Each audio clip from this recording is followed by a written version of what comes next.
Guys welcome back to my channel. આજે આપણે જોઈશું આ હીરો ઝૂમના જે 3D લેટર છે એની અંદર જે આ વચ્ચે જે થોડો ક્ષાર ભરાઈ ગયો છે એને ક્લીન કરતાં આપણે જોઈશું। એના માટે કોઈ પણ સ્પ્રે બોટલ લેવાની છે આવી, એની અંદર 50 ml જેટલો વિનેગર અને 50 ml જેટલું પાણી, એટલે બંને 50-50% કરવાનું છે અને આની પર છાંટીને થોડું ઘસવાનું છે।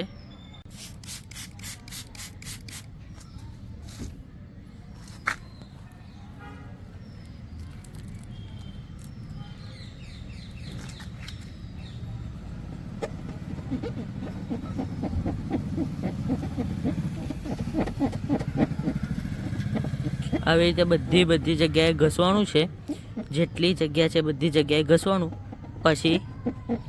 પછી બિફોર અને આફ્ટર બતાવું તમને।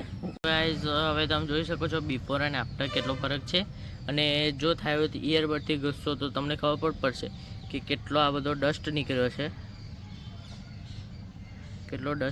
છે, આની વચ્ચેથી।